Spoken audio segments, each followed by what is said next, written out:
The man stopped me right as I was putting the gas pump back into its holder. He spoke fast, telling me, "Do not go home tonight. Trust me."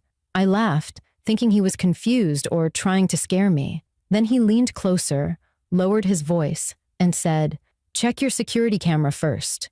I felt a jolt run through my chest, but I tried to play it off and walked to my car. At that moment, I had no idea that the stranger standing under the gas station lights knew something terrible was waiting inside my house. My name is Ayla Benson, and what I found on my camera that night changed everything for me and my son Rowan. Before we begin, make sure you subscribe to the channel and tell me in the comments where you are watching from. I had just finished a long shift at the hospital where I work at the front desk in the ER. My head hurt from hours of noise, rushing conversations, and constant movement. All I wanted was to grab gas, pick up my son Rowan from my sister Melanie's house, and get home so I could finally rest. The night air felt warm and quiet, the kind of night that usually made the drive home feel peaceful. I pulled into the small gas station I always used, a place that felt familiar and safe. The bright lights, the soft hum of the pump, and the empty parking lot made everything feel calm. As I filled up my tank, I thought about how Rowan always waited up for me on nights like this. He was 8 years old, full of energy, and had a habit of leaving drawings on my pillow to surprise me when I got home. My sister Melanie kept an eye on him that evening, and I knew she was probably helping him finish his homework before bed. She had called earlier to say, "He keeps asking what time you're coming. He wants to show you his science project." I smiled, thinking about him, and I told her I wouldn't be long. I also thought about my grandfather Walt, who had phoned me during my break at work. He has always had a strong sense of intuition, the kind that made me listen even when he was being overly cautious. "Stay aware tonight," he told me. I don't know why, but I felt like I should check in. I laughed it off, but there was something about his tone that stayed with me for the rest of the evening. The gas station itself seemed ordinary. A gray sedan sat near the air pump, and a man in a hooded jacket walked by twice without looking up. It caught my attention for a second, but I told myself he was just passing through. I was tired, and tired people often imagine problems where there are none. I shook off the uneasy feeling and focused on getting home. Once the pump clicked, I put the nozzle back and climbed into my car. I checked my phone and saw a message from Melanie. "He's waiting for you with 2 drawings this time." That made me smile again.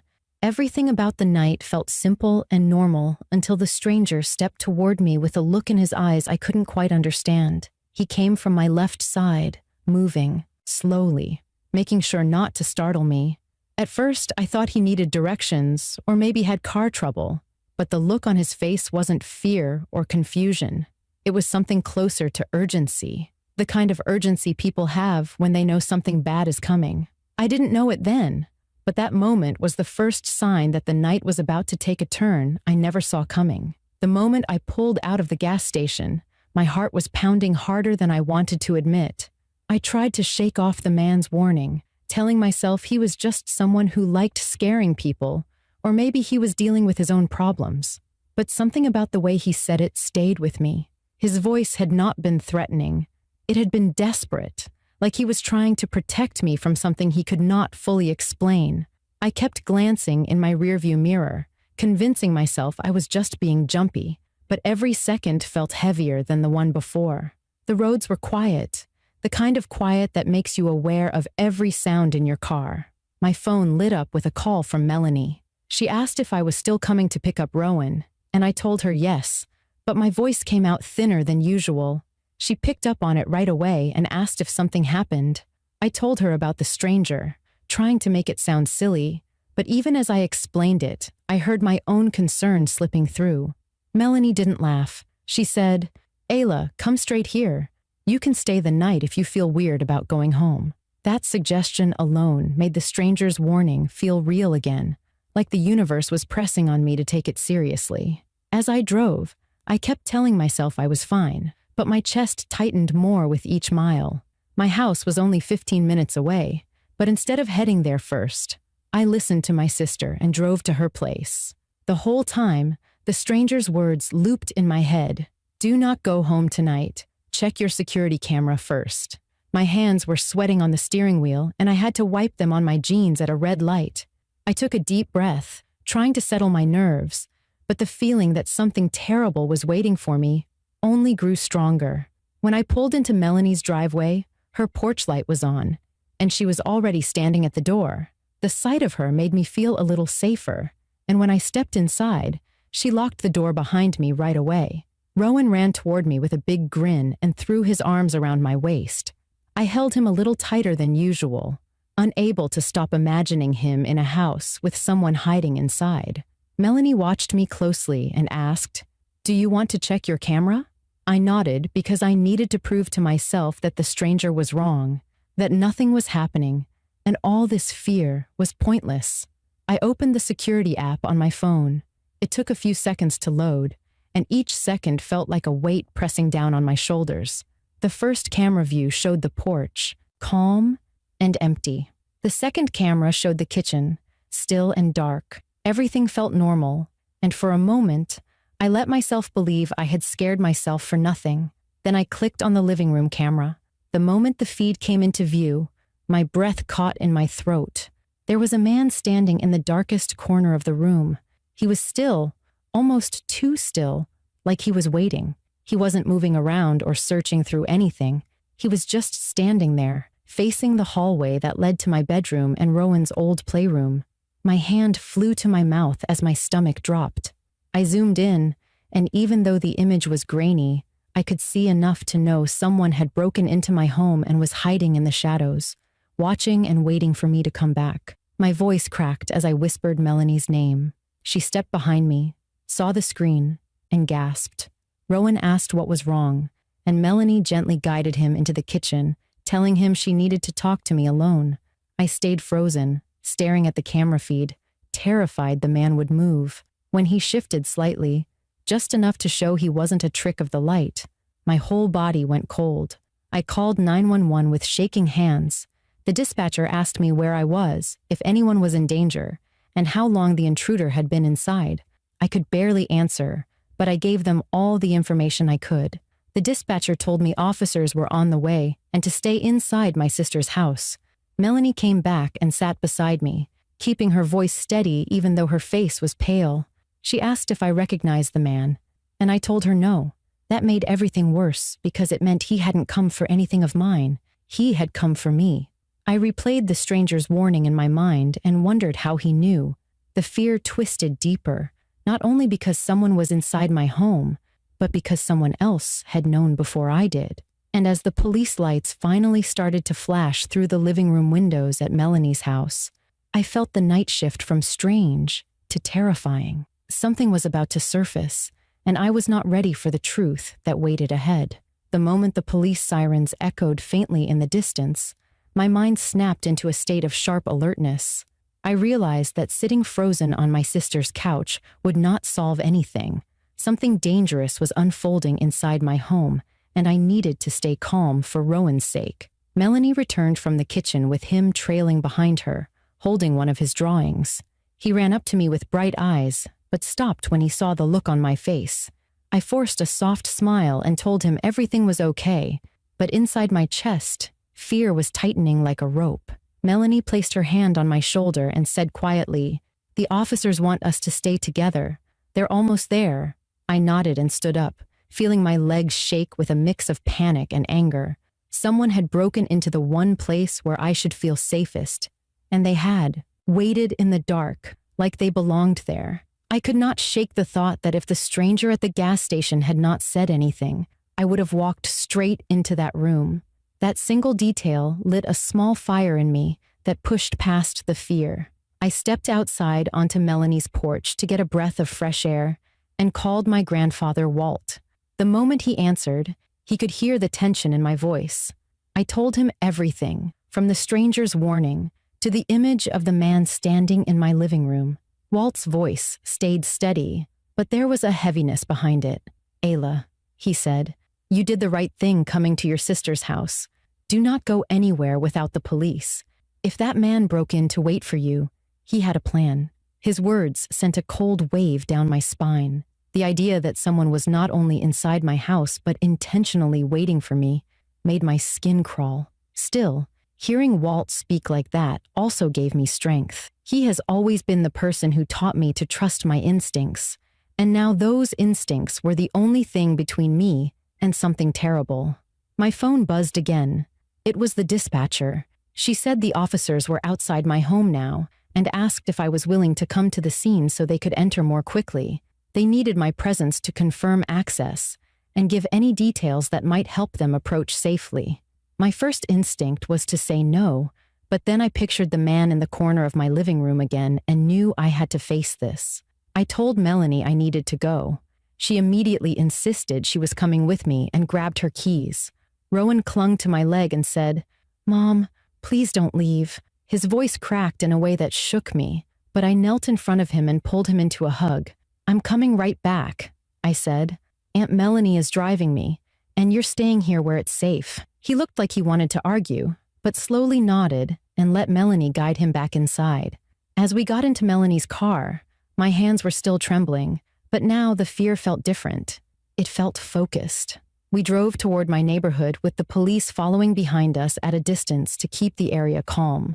The closer we got to my street, the tighter my chest became. Houses I had driven past 1,000 times felt unfamiliar in the dark. When we turned the corner, I saw 3 police cars parked across from my driveway. Their headlights lit up my front yard. The officers waved us forward. Melanie parked on the opposite side of the street, and one of the officers approached the window. I rolled it down, even though my stomach was twisting into knots. He asked me to confirm that it was my home and said they were preparing to enter. I could hear muffled voices through his radio and felt my heartbeat rise with each passing second. The officer told me to stay in the car while they went inside. I watched them approach the front door with flashlights in hand, their movements controlled and efficient. Another officer moved toward the back of the house in case the intruder tried to escape. My breath felt stuck in my throat as I stared at my front window, waiting for something to happen. A moment later, the officers shouted commands and pushed into the house. The sound made my whole body jump. Melanie grabbed my hand and told me to keep my eyes on her, but I could not look away. I needed to see what was inside. The flashlights swept across the rooms, bouncing off the walls, and each shift of light felt like it carried the answer to the question eating at me: who was in my home, and why? After what felt like the longest minute of my life, one of the officers appeared in the doorway, holding a man in handcuffs. My mouth dropped open as the porch lights illuminated his face. Even from across the street, I knew exactly who he was. That was the moment everything shifted inside me. The fear that had been crawling under my skin turned into a cold, heavy realization. The intruder was someone from my past, someone I thought I had left behind forever. And as they brought him out into the light, I understood the stranger at the gas station had not been warning me out of fear. He had been stopping me from walking straight into a nightmare. The moment the officers led the man out into the open, I felt the world tilt in a way that made my stomach tighten. Streetlights washed over his face, and even from across the road, I recognized the shape of his jaw, the way his eyes narrowed when he was angry, and the slight twitch in his mouth he used to get when he felt cornered. It was Callum Reed, the man I once trusted and later escaped from, the man who had disappeared months earlier as if he had dropped off the earth. For a long second, my mind refused to accept what I was seeing. I blinked, hoping the image would change into someone else, anyone else, but it was him. My chest tightened as memories rushed back, memories I had worked hard to bury. Callum looked thinner, more hollow, with a wildness in his eyes that sent a cold shiver down my spine. His hair was longer, and his clothes looked dirty, like he had been living out of his car or drifting from place to place. The officer holding his arm kept a strong grip as Callum muttered something under his breath. When he lifted his eyes and saw me sitting in Melanie's car, his expression shifted into something dark and familiar. It was the look he used to give me right before he tried to control me with guilt or anger.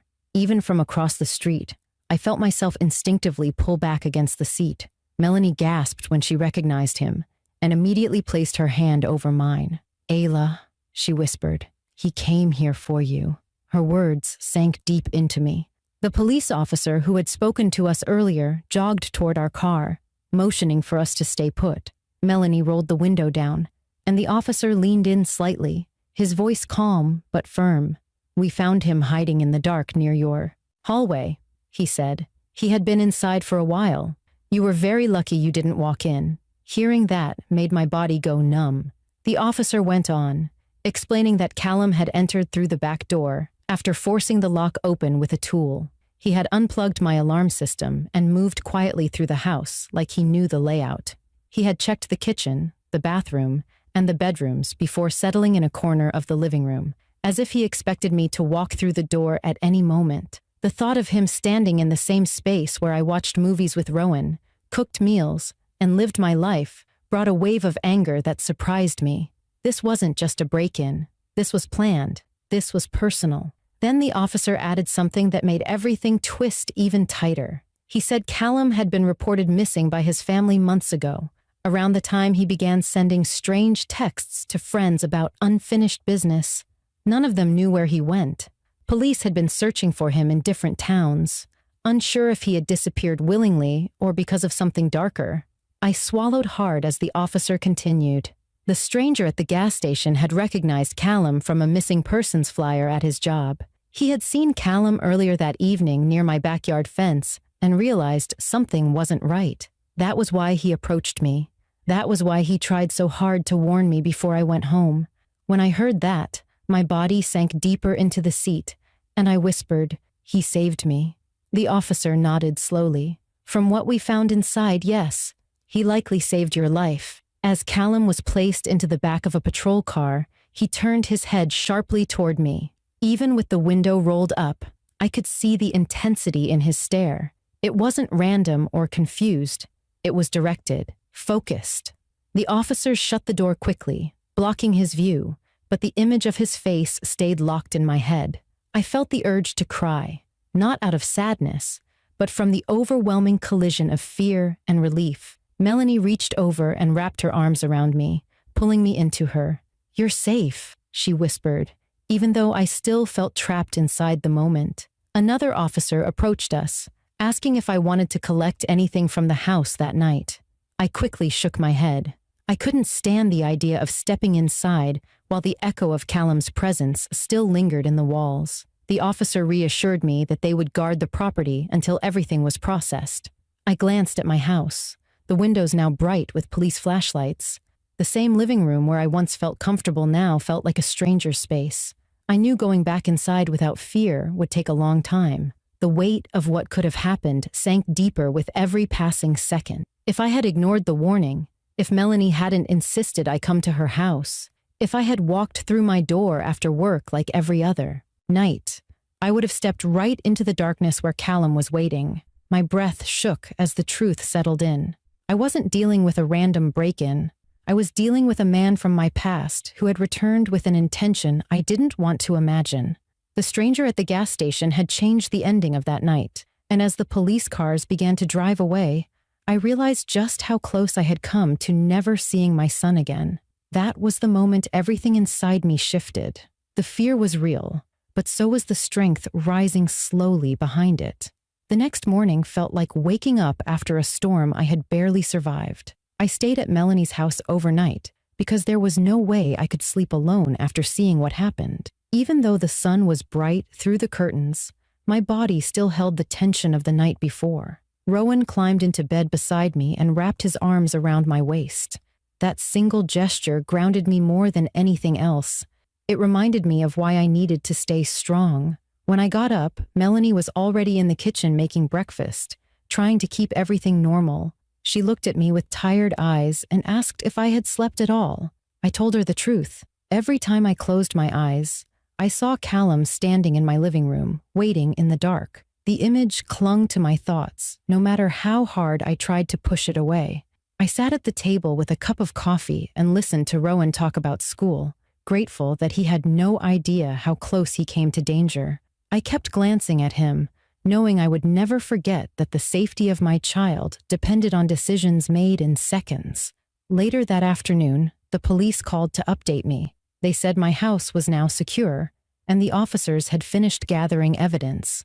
They suggested I wait before returning, but I wanted to face my home, even if it scared me. I needed to prove to myself that I was not going to spend the rest of my life terrified. Melanie insisted on driving me, and when we turned onto my street, I felt my heartbeat pick up, harder and faster than normal. The house looked the same on the outside, but the inside carried a weight I was afraid to walk back into. When I opened the front door, the air felt cold, not physically cold, but emotionally empty, as if someone had stripped away the comfort I once felt here. I stepped into the living room and forced myself to look toward the corner where Callum had been standing. It stunned me how ordinary the space looked now, yet the memory of what happened made the room feel different. I took slow breaths and reminded myself this was my home, not his, not anymore. The officers had left the footage on my security app for me to review, but I didn't want to watch it alone.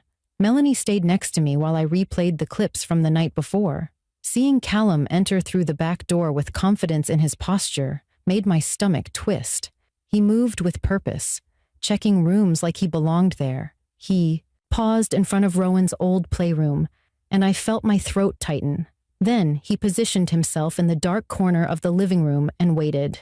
Watching it, I understood that this wasn't a random break-in.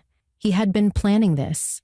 He had watched my routines, figured out when I would be home, and counted on me walking through the door without expecting anything. That realization sent a sharp chill through me, but it also brought something else: strength. Knowing how close I came to danger made me even more certain that I never wanted to feel powerless again.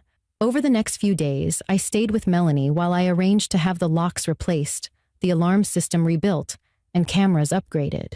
My grandfather Walt visited us and sat beside me on the couch.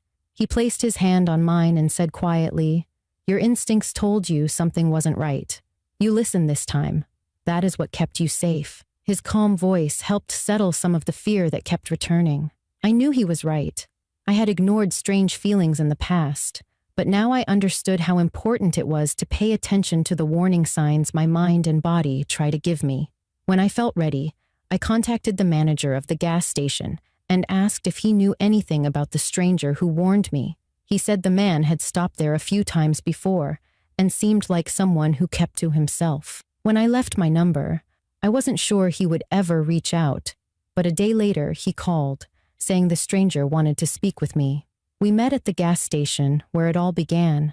The man stood by the air pump, hands in his pockets, looking calmer than he had the night before. When I thanked him, he shook his head and said something that stayed with me. "I didn't warn you because I'm a hero. I warned you because I wish someone had stopped something like this for someone I cared about. You were lucky I recognized him."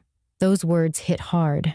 I realized that even when the world feels overwhelming, there are still people who step up without expecting anything in return. People who act because they understand the cost of doing nothing. I thanked him again, this time with more emotion than I expected, and walked back to Melanie's car feeling stronger than I had in days. In the weeks that followed, life slowly settled. My home no longer felt like a place of fear. It felt like a place I reclaimed.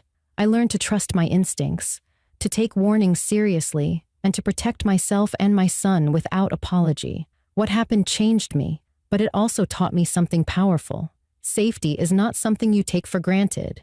It is something you guard, something you pay attention to, something you fight for when you need to. Thank you for listening to my story. Make sure you subscribe to my channel and tell me in the comments where you are watching from.